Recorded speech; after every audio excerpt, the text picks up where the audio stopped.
김건희가 시키는 대로 해서 대통령까지 된 거거든요. 그래서 윤석열의 가장 큰 목표는 본인이 무죄 석방되거나 나가는 게 아니라 김건희가 나가는 거예요. 김건희가 나가야 자기가 이 위기를 극복할 수 있고 여기서 빠져나갈 수 있다는 그런 가스라이팅이 되어 있을 수 있어요. 제 검사 생활하는 동안 예. 공소기각은 공소시효 완료된 경우에 공소기각 기각 판결 결정하거든요. 네. 근데 이런 뭐 무슨 수사건이 없다, 뭐 공소권 남용이다 이렇게 공소기각은 그러니까. 한 번도 못 봤어요. 사실 코바나 콘텐츠 관련돼서 특검이 기소한 게 없어요. 그걸 보고 제가 무슨 느낌을 받았냐면 코바나 콘텐츠에 후원했던 사람들이 대부분 센 자들이거든요. 대기업들.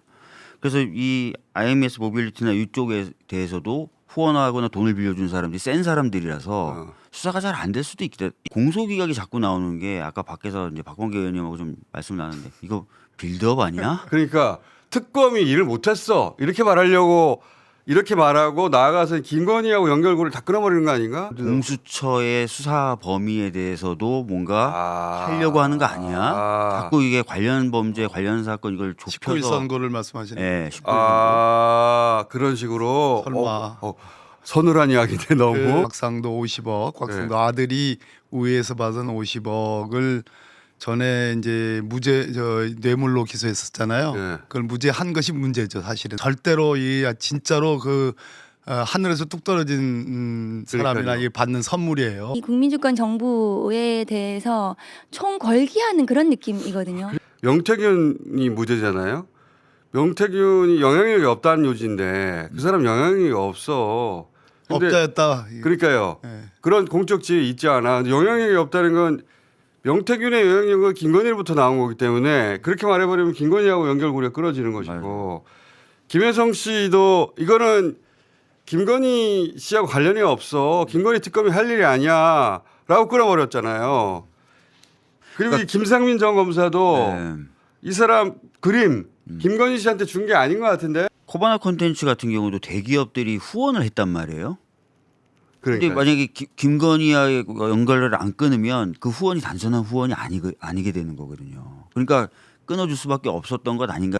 사실은 해외 도피를 했다. 김혜성 해외 도피했잖아요. 맞아요. 오래 했죠. 베트남으로 네. 오랫동안 있었잖아요. 네. 왜 도망갑니까? 오라고 해도 안 네. 들어왔었죠. 바로 이 정황은 굉장히 중요한 정황이고 이런 것들이 법원 판사들에 의해서 가볍게 취급되는 거. 전혀 그렇다면 뇌물 사건에서 완전 직접 증거.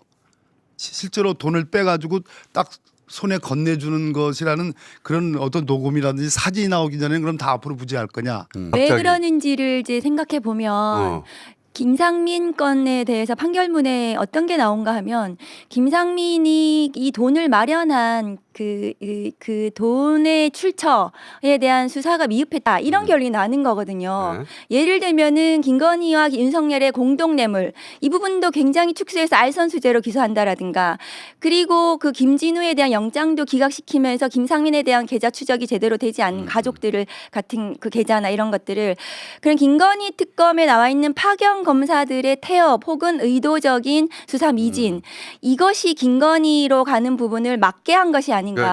특검에 소속돼 있던 일부 검사들의 의도적인 태업 플러스 판사가 그걸 또 적극적으로 김건희에게 유리하게 해석하는 두 가지가 콜라보가 돼서 이렇게 나온 거. 그렇습니다. 그러니까 왜 그랬는가 김건희 특검에 나와 있는 파견 검사들이 그랬다면 이제 저희가 요 부분부터 제 내피셜인데 윤석열 입장에서는 그동안 김건희가 시키는 대로 해서 대통령까지 된 거거든요. 그래서 윤석열의 가장 큰 목표는 본인이 무죄 석방되거나 나가는 게 아니라 김건희가 나가는 거예요. 김건희가 나가야 자기가 이 위기를 극복할 수 있고 여기서 빠져나갈 수 있다는 그런 가스라이팅이 되어 있을 수 있어요. 서울중앙지검장의 부인이었을 때부터 그러니까요. 검찰을 관리했을 테니까.